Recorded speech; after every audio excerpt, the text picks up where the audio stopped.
इकाई 6 में आज देखते हैं भारत का विकास अनुभव में पाकिस्तान की विकास रणनीति की विशेषताएं। पाकिस्तान की विकास रणनीति की विशेषताएं। इसके पहले आप देखे थे चीन की विकास रणनीति की विशेषताएं देखे थे। आज देखते हैं पाकिस्तान की विकास रणनीति की विशेषताएं कौन कौन सी हैं। तो पहला है मिश्रित अर्थव्यवस्था। मिश्रित अर्थव्यवस्था मिश्रित अर्थव्यवस्था पाकिस्तान ने अपनी विकास रणनीति में मिश्रित अर्थव्यवस्था का मार्ग अपनाया।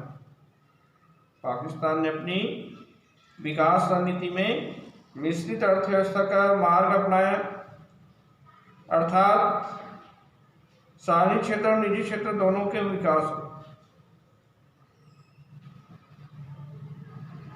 इसमें मिश्रित अर्थव्यवस्था में सार्वजनिक क्षेत्र और निजी क्षेत्र दोनों को विकास के कार्यक्रमों में भागीदारी का अधिकार दिया गया।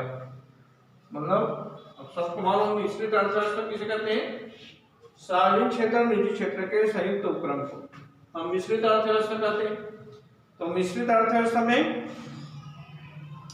सार्वजनिक क्षेत्र और निजी क्षेत्र दोनों को विकास के कार्यक्रमों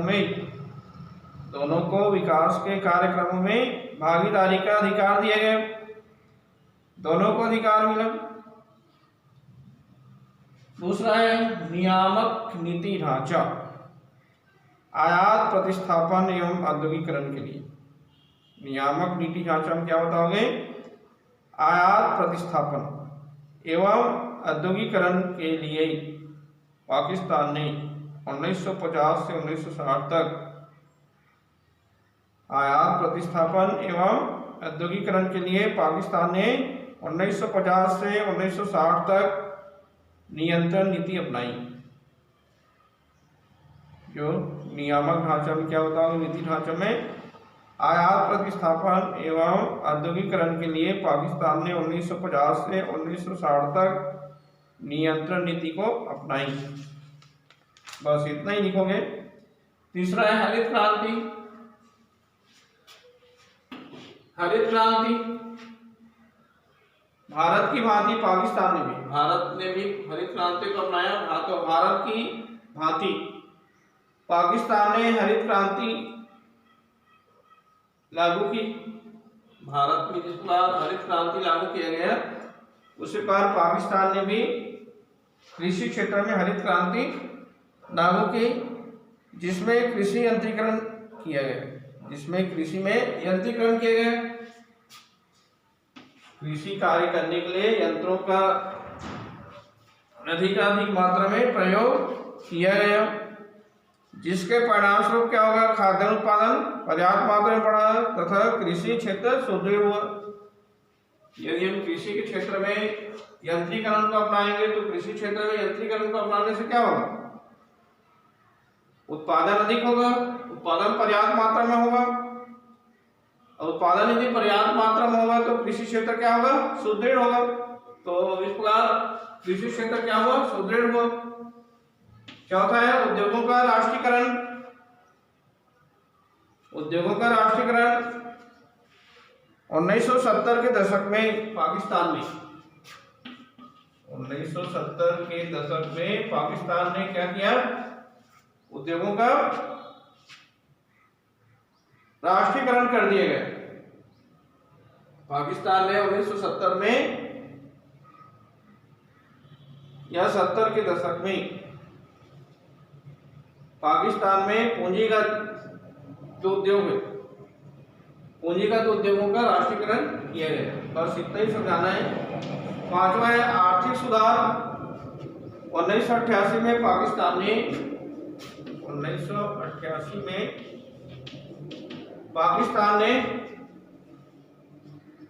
आर्थिक सुधार कार्यक्रम शुरू किया।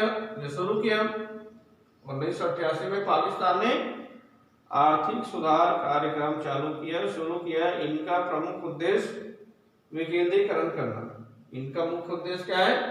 राष्ट्रीयकरण किया गया। इनका मुख्य उद्देश्य क्या है? विकेंद्रीकरण करना।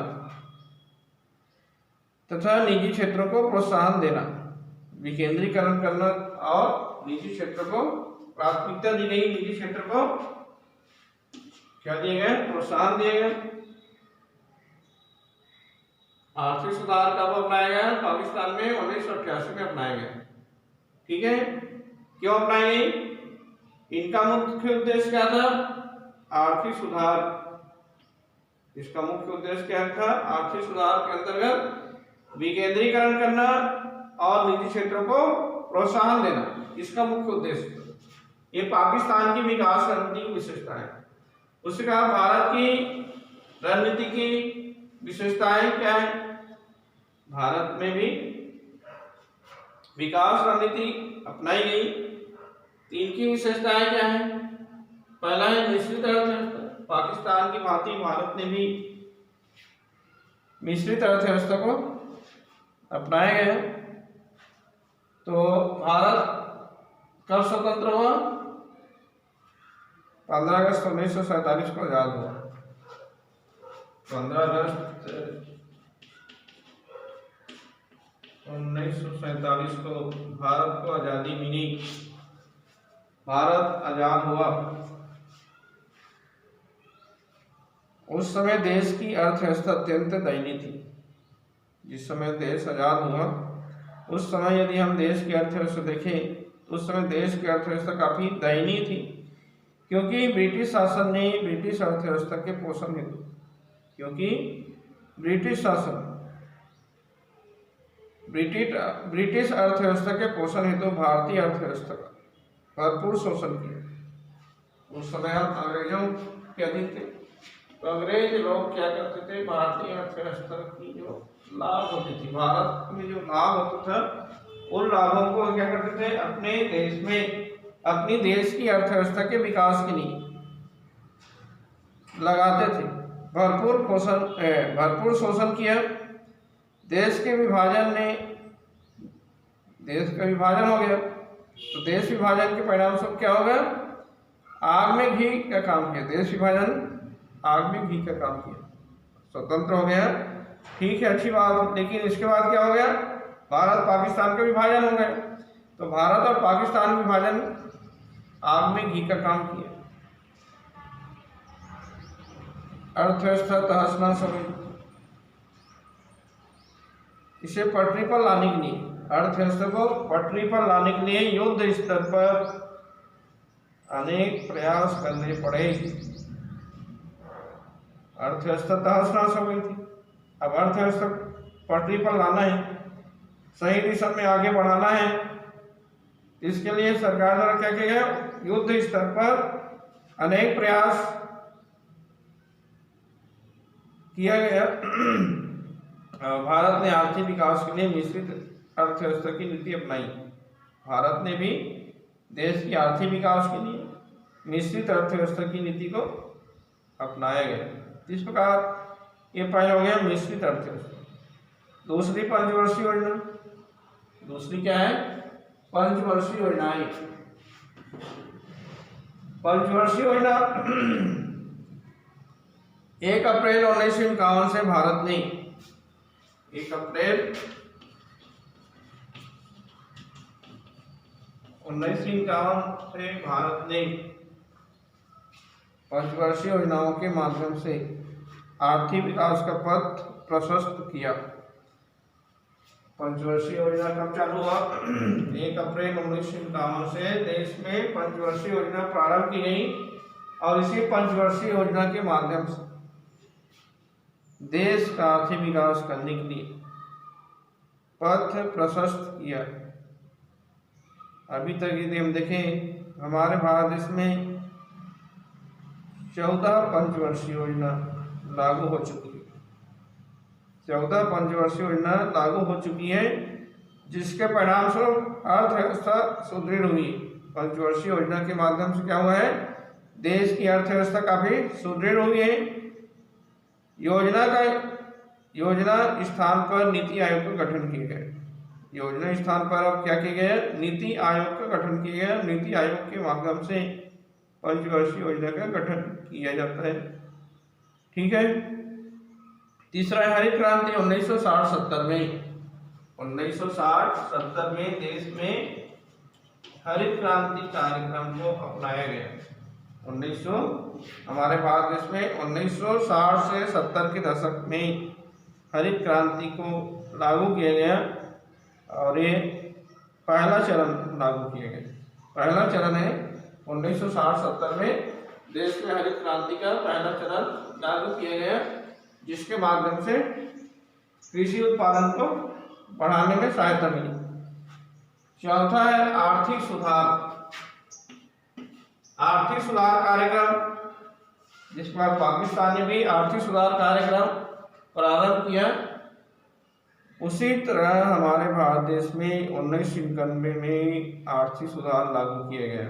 पाकिस्तान में 1988 में और भारत देश में 1991 में आर्थिक सुधार कार्यक्रम लागू किया गया और इसका मुख्य उद्देश्य था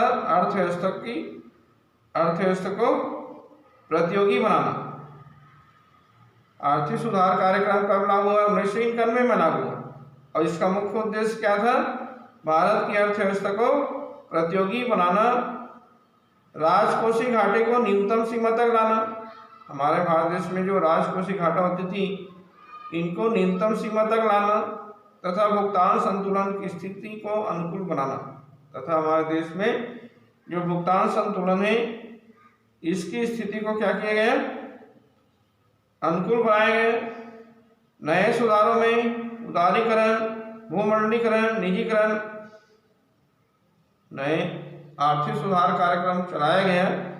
इसके अंतर्गत उदारीकरण की नीति, भूमंडलीकरण की नीति, निजीकरण की नीति तथा आधुनिकीकरण पर बल दिया गया।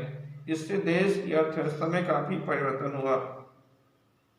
यह है आर्थिक सुधार कार्यक्रम। ठीक है, आर्थिक सुधार करने के लिए भारत सरकार द्वारा या भारत के द्वारा नए सुधार कार्यक्रम चलाया गया। हमको वित्तीय घाटे को न्यूनतम सीमा तक लाना है, भुगतान संतुलन को अनुकूल बनाना है। इसके लिए नए सुधार में उदारीकरण की नीति को अपनाया गया, भूमंडलीकरण नीति अपनाई गई, निजीकरण तथा आधुनिकीकरण पर विशेष बल दिया गया। और पांचवा है औद्योगिक तथा लाइसेंस नीति। हमारे भारत देश में औद्योगिक तथा लाइसेंस नीति को अपनाया गया। भारत 1948 की औद्योगिक नीति में, भारत की 1948 की औद्योगिकरण नीति ने मिश्रित तथा नियंत्रित अर्थव्यवस्था का आधार तैयार किया। 1948 में हमारे भारत देश में औद्योगिक नीति बनाई गई और इसके द्वारा मिश्रित तथा नियंत्रित अर्थव्यवस्था का आधार तैयार किया गया। 1970 में नई लाइसेंस नीति बनाई गई। 1970 में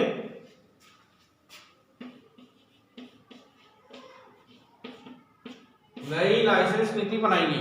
हमारे देश में 1970 में नई लाइसेंस नीति बनाई गई और इसके बाद 1977 से 80 तथा 1991 की औद्योगिक नीति के माध्यम से अनेक परिवर्तन किए गए।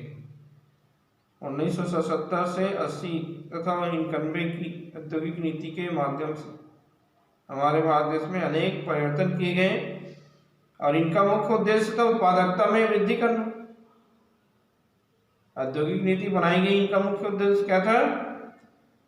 उत्पादन में वृद्धि करना या उत्पादकता में वृद्धि करना, रोजगार में वृद्धि करना तथा विदेशी प्रत्यक्ष निवेश के लिए उदारता,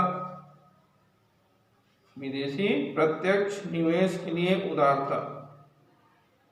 इनके अलावा सुरक्षा तथा सैन्य सामग्री। इसके अलावा औद्योगिक नीति का उद्देश्य क्या था? देश में सुरक्षा तथा सैन्य सामग्री तथा परिवहन क्षेत्र में कुछ उद्योगों को छोड़कर, सैन्य सामग्री तथा परिवहन क्षेत्र के लिए कुछ उद्योगों को छोड़कर सभी वस्तुओं के उद्योगों को लाइसेंस मुक्त कर दिए गए। परिवहन के क्षेत्र में कुछ उद्योगों को छोड़कर सभी वस्तुओं के उद्योगों को लाइसेंस मुक्त कर दिए गए। लाइसेंस नीति में क्या किए गए? कुछ उद्योगों को छोड़कर सभी वस्तुओं के उद्योगों को लाइसेंस मुक्त कर दिए गए। इस प्रकार औद्योगिक तथा लाइसेंस नीति के माध्यम से भी हम देश का विकास कर रहे हैं। ये हो गया भारत की रणनीति की मुख्य विशेषताएं। इसके पहले पाकिस्तान की विकास रणनीति की विशेषताएं और भारत की विकास रणनीति की विशेषताएं। ये चैप्टर हो गए हैं, पूरा हो गया।